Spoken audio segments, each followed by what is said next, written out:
महाशिवरात्रि 2025 में 26 फरवरी बुधवार को मनाई जाएगी। इस दिन भगवान शिव और माता पार्वती के विवाह का पावन पर्व मनाया जाता है। महाशिवरात्रि के दिन व्रत रखने और भगवान शिव की पूजा अर्चना करने से विशेष फल की प्राप्ति होती है। महाशिवरात्रि व्रत की पूजा विधि इस प्रकार: सूर्योदय से पूर्व स्नान कर स्वच्छ वस्त्र धारण करें, पूजा स्थल की सफाई करें और भगवान शिव की मूर्ति या शिवलिंग स्थापित करें। भगवान शिव का ध्यान करते हुए व्रत का संकल्प लें। शिवलिंग को गंगा जल, दूध, दही, घी, शहद और शक्कर के मिश्रण पंचामृत से स्नान कराएं।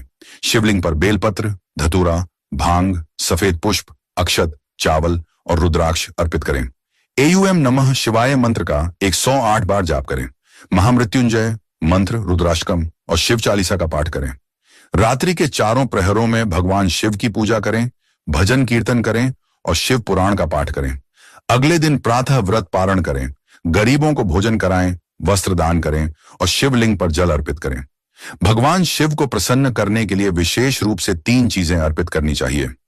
बेलपत्र भगवान शिव को अत्यंत प्रिय है और इसे अर्पित करने से विशेष फल की प्राप्ति होती है। धतूरा यह शिवजी का प्रिय फल है और इसे चढ़ाने से भगवान की कृपा प्राप्त होती है।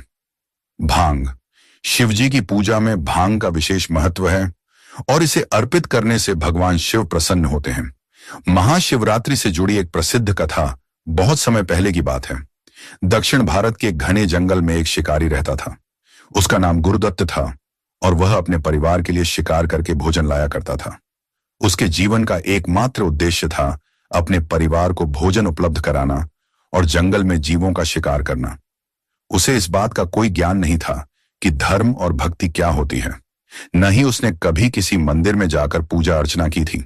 गुरुदत्त एक साहसी और चतुर शिकारी था जिसके निशाने से कोई भी जानवर बच नहीं सकता था। वह बचपन से ही जंगल में रहने के कारण जंगल के हर कोने से परिचित था। उसकी दुनिया केवल शिकार, जंगल और अपने परिवार तक सीमित थी। लेकिन उसे यह नहीं पता था कि उसका जीवन बहुत जल्द एक नई दिशा में मुड़ने वाला है। एक बार की बात है, महाशिवरात्रि के दिन गुरुदत्त सुबह सुबह जंगल की ओर निकल पड़ा। उसे इस बात की कोई जानकारी नहीं थी कि यह दिन भगवान शिव को समर्पित है और इस दिन लोग उपवास रखते हैं। वह हमेशा की तरह अपने धनुष बाण के साथ जंगल की ओर बढ़ चला। जंगल में बहुत देर तक घूमने के बाद भी उसे कोई शिकार नहीं मिला। वह भूखा और प्यासा था, लेकिन हार मानने को तैयार नहीं था। शाम होते होते वह एक गहरे जंगल में पहुंच गया, जहां उसने पहले कभी कदम नहीं रखा था। वहां एक विशाल बेल का पेड़ था, जिसकी छांव बहुत घनी थी। गुरुदत्त ने सोचा कि उसे रात वहीं बितानी चाहिए, क्योंकि जंगल में अंधेरा होने पर शिकार कर पाना और भी मुश्किल हो जाता। गुरुदत्त उस बेल के पेड़ पर चढ़कर बैठ गया ताकि रात के समय जंगली जानवरों से बच सके।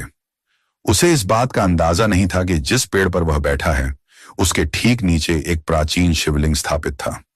वह बेल की पत्तियों को तोड़कर नीचे गिराने लगा ताकि उसकी पकड़ मजबूत बनी रहे। शाम ढलने लगी और भूख प्यास से बेहाल गुरुदत्त को बहुत परेशानी हो रही थी। उसने किसी जानवर के आने की प्रतीक्षा की, लेकिन कोई शिकार उसके सामने नहीं आया। उसकी भूख बढ़ती जा रही थी, लेकिन उसे खाना नहीं मिला। अनजाने में वह उपवास कर रहा था। रात के पहले प्रहर में जब उसने पेड़ की पत्तियां तोड़ी तो वे शिवलिंग पर गिर गईं। यह महाशिवरात्रि की पहली पूजा बन गई। कुछ समय बाद उसे नींद आने लगी, लेकिन वह जागता रहा और अपनी सुरक्षा के लिए बेल पत्तियां तोड़ता रहा। रात के दूसरे प्रहर में उसने एक बार फिर से बेल पत्तियां तोड़ी और वे शिवलिंग पर गिरती रहीं। वह अब भी भूखा था, लेकिन उसने कुछ नहीं खाया।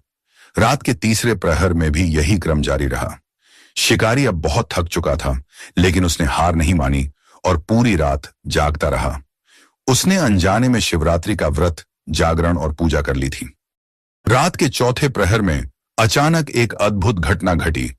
गुरुदत्त ने देखा कि एक अद्भुत प्रकाश उसके चारों ओर फैल गया है।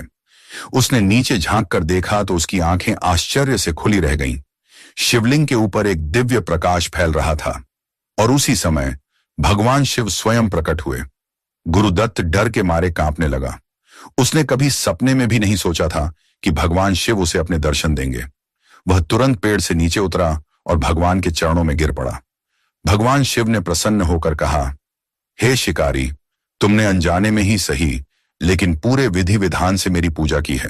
तुमने व्रत रखा, रात भर जागरण किया और बेलपत्र अर्पित किए। इस पुण्य से तुम्हें मोक्ष की प्राप्ति होगी। गुरुदत्त की आंखों में आंसू आ गए। उसने भगवान शिव से प्रार्थना की, हे महादेव, मैं अज्ञानी था, मुझे धर्म और भक्ति का ज्ञान नहीं था, लेकिन आपने मुझे अपना आशीर्वाद दिया। कृपया मुझे क्षमा करें और मुझे सच्चे मार्ग पर चलने का अवसर दें। भगवान शिव मुस्कुराए और बोले, आज से तुम्हारा हृदय निर्मल हो गया है। अब तुम केवल भलाई का मार्ग अपनाओगे और सत्य, अहिंसा तथा प्रेम की राह पर चलोगे। यह कहकर भगवान शिव अंतर्धान हो गए। गुरुदत्त का हृदय पूरी तरह से बदल चुका था। उसने उसी क्षण शिकार करना छोड़ दिया और अपने जीवन को भगवान शिव की भक्ति में समर्पित कर दिया। इसके बाद गुरुदत्त ने जंगल छोड़ दिया और एक संत के रूप में जीवन व्यतीत करने लगा। वह गांव-गांव जाकर भगवान शिव की महिमा का प्रचार करने लगा। उसने लोगों को महाशिवरात्रि व्रत की महिमा सुनाई और बताया कि यह व्रत कितने चमत्कारी परिणाम ला सकता है। उसकी कहानी दूर दूर तक फैल गई और लोग उसे श्रद्धा से देखने लगे। वह एक साधु के रूप में प्रसिद्ध हो गया और उसका जीवन पूरी तरह बदल गया। गुरुदत्त की कहानी हमें यह सिखाती है कि भगवान शिव केवल बाहरी पूजा नहीं, बल्कि सच्ची श्रद्धा और भक्ति से प्रसन्न होते हैं। महाशिवरात्रि का व्रत रखने से और पूरी श्रद्धा से शिव जी की आराधना करने से मनुष्य के सभी पाप नष्ट हो जाते हैं और उसे मोक्ष की प्राप्ति होती है। तो इस महाशिवरात्रि हम भी शिव भक्ति के मार्ग पर चलें और अपने जीवन को शुभता और शांति से भर दें। हर हर अगर यह कहानी आपको पसंद आए तो लाइक करें, सब्सक्राइब करें और अपना प्यार दिखाएं। और इसी तरह की धार्मिक वीडियो देखने के लिए हमसे जुड़े रहें।